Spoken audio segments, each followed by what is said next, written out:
हमारे विधायक मरवाही के देखिए ध्रुव के लड़के के रोड एक्सीडेंट में मृत्यु हो गई थी, तो उसमें 10 गात्र कार्यक्रम में उसकी शामिल हो गए। आज जो कार्यक्रम है वो राजमेरगढ़ जा रहा हूँ। वहाँ के सब हमारे पत्रकार साथी लगातार राजमेरगढ़ के बारे में चर्चा करते हैं, और वो एक जगह ऐसी जगह है जो अमरकंटक से लगा हुआ है, तपोभूमि है और बैगा जनजाति वहाँ निवास करते हैं। और कुछ लोग ऐसा भी करते हैं कि आदि शंकराचार्य जब मंडन मिश्र से शास्त्रार्थ किए थे, तो उस समय जब उन्होंने परकाया प्रवेश किया तो उनके शरीर को वहाँ सुरक्षित रखा गया था।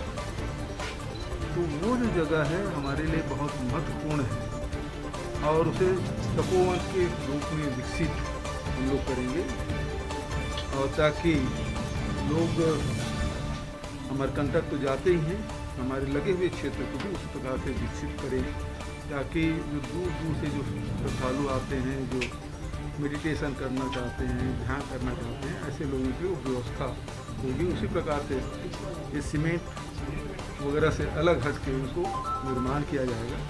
वो जगह मैं देखने जाता हूँ। धर्मांतरण को बड़ा मुद्दा बीजेपी बनाने वाली ऐसा चिंतन से बात सामने आई, आप कैसे देखते हैं? इसी सवाल का जवाब दे दूँ। नहीं, इसी में ये है कि चिंतन शिविर आज से चालू हो गया है। संवाद नाम की चीज नहीं है। कांग्रेस में एक बड़ा आरोप, संवाद कांग्रेस में नहीं होता है, इस प्रकार की बातें कही गई। भारतीय जनता पार्टी के चिंतन शिविर में जो बातें उभर के आई है, जो मीडिया में देखने को मिला है, वो यही है कि वो 15 साल के कुशासन के बारे में चर्चा हो रही है। रमन सिंह को घेरा जा रहा है, रमन सिंह के शासनकाल को कटघरे में खड़ा किया गया है। उसी में धर्मांतरण की बात भी आ रही है।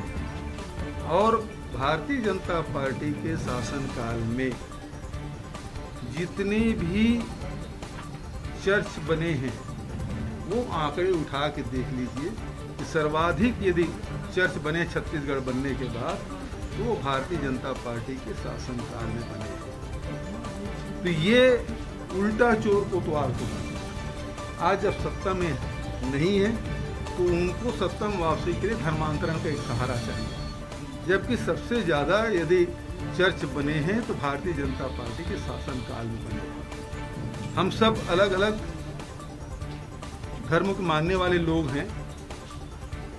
हम लोग जहाँ निवास करते हैं, उसकी संख्या जहाँ अधिक होती है, वहाँ उसके आस्था के केंद्र पूजा गृह बनाया जाता है।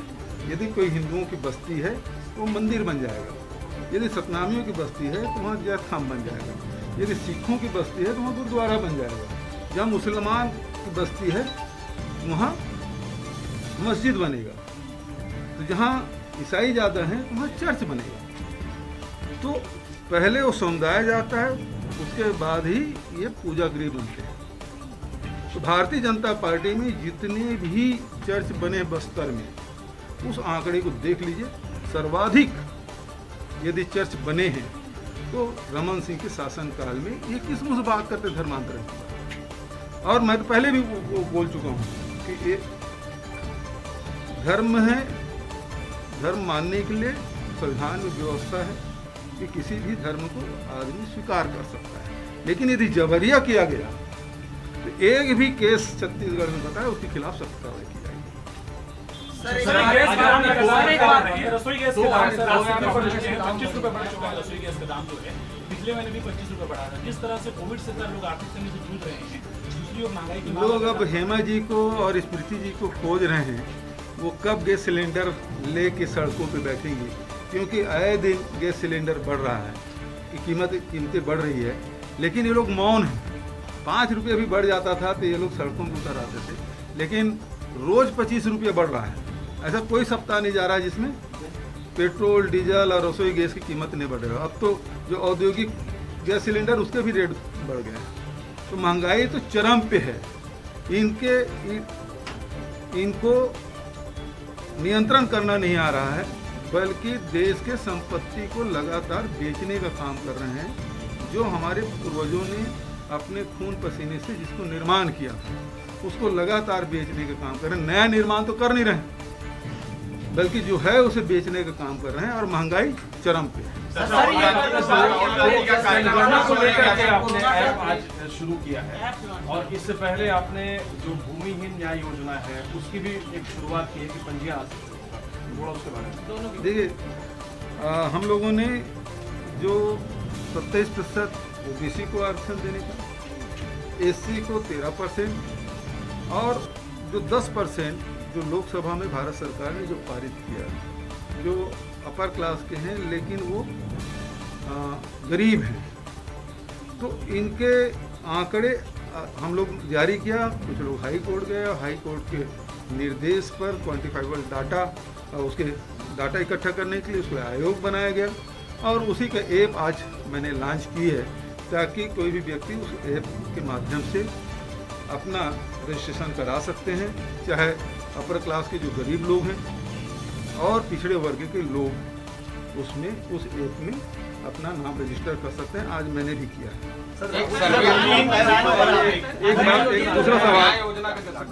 दूसरा जो भूमिहीन संयुक्त मजदूर जो योजना है उसकी भी शुरुआत आज फॉर्म भरने का काम शुरू किया है। आज से लेकर नवंबर तक के इस फॉर्म को भरा जाएगा और जिसमें लगभग 10 लाख मजदूर जिसके पास कोई ज़मीन नहीं है और कृषि मजदूरी करते हैं, ऐसे लोग उसमें फॉर्म भरेंगे और उसके बाद वेरिफिकेशन किया जाएगा और उसके बाद हमने प्रति परिवार 6,000 रुपया वार्षिक देने का फैसला किया। मैंने निमंत्रण दिया, उन्होंने आने की स्वीकृति दी है। अब कार्यक्रम बनेगा, भेजेंगे और भेजने के बाद उसके जब अनुमति मिलेगी तो फिर